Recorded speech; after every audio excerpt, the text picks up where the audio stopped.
Welcome to this episode of The Line, where we discuss our favorite artwork and the artists that create them. My name's Lewis, and I'm here with my friends Josh and Michael, and we'll be here discussing Amaya Guarpide's work today. Michael, how about you start us off with some of the features of what you like about this piece? Well, starting out, Amaya is a good friend of mine. She's a Spanish artist who's come over to America and who's now married with Jordan Sokol and heading up the Florence Academy of Art.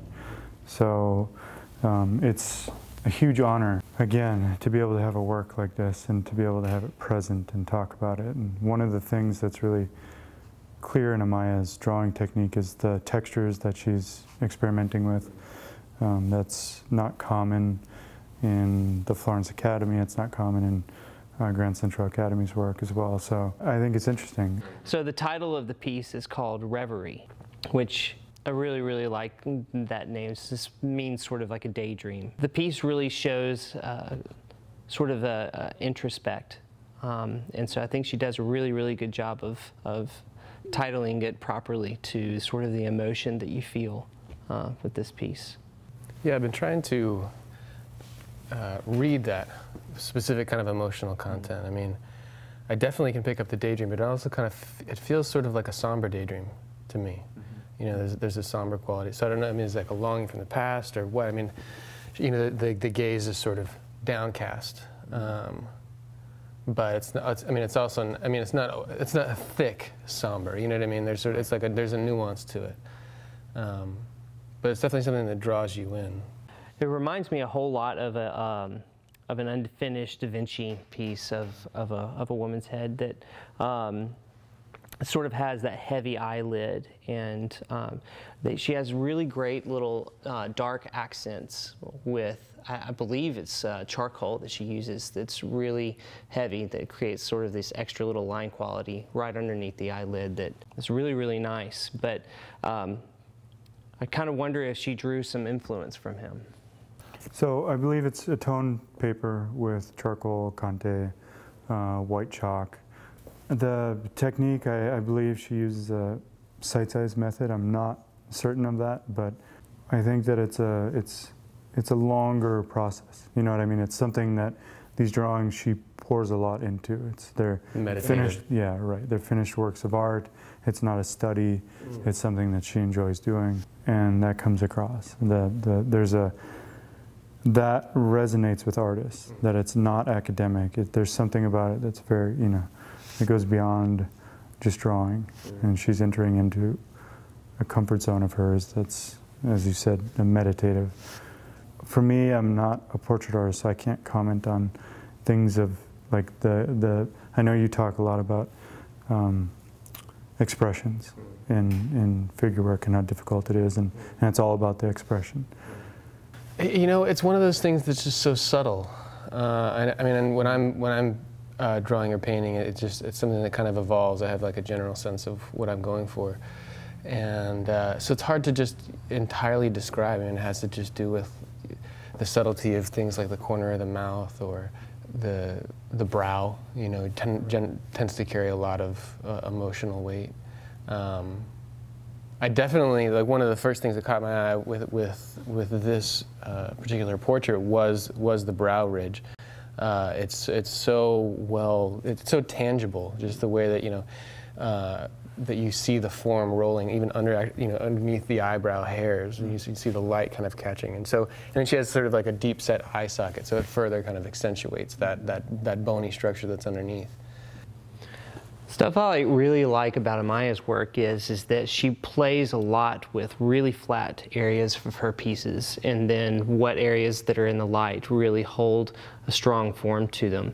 But then even when in the flat areas, so like how she usually stays pretty flat in the shadows, she has these little accent marks that she very strategically places around to just make sure that she's barely defining where those edges are and how clear it is from like the head and the background, but really there's not too much difference between the two.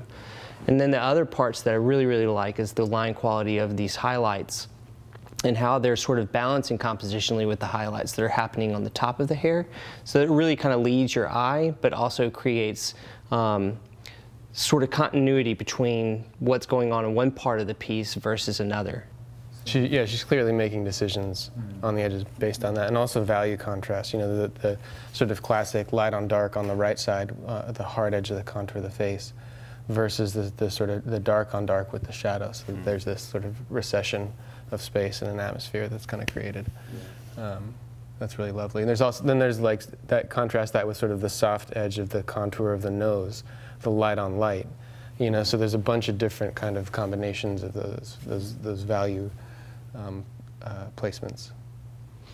Another really good thing I feel like with a really strong work of art is that it has sort of 3 stages of where you, as a viewer, you like to see it. So there's a stage from being pretty far away and how well it's able to capture your eye from a distance. But then there's a stage where you are drawn in and you come pretty close to it, and compositionally everything really makes sense. But then there's that stage where you want to really get close to it to see some of the detail that she's putting in. And so like part of that getting really close into it is the first times that you will discover that there are areas of the pieces where she's put like touches of gouache and extra texture to the piece that really kind of draws your eye into wanting to get very, very close to this piece and study sort of the nuances of it. So going with that idea, and I think that this probably doesn't come through in any like photographed image of this piece, but when you get right up close on it, a lot of the sort of wispy sort of tendrils of the hair are created with a very fine line of gouache. And I don't think I saw it even when we had it in person. I don't think I saw it until like the 3rd or 4th time that I actually looked at it. So that's just awesome. I mean, that kind of like layer on layer of work. Same is true right up in the forehead. You'll notice that she puts like a nice little bit of gouache, but then goes over it with some of the charcoal, and it really gives a very, very cool effect when you get close to it.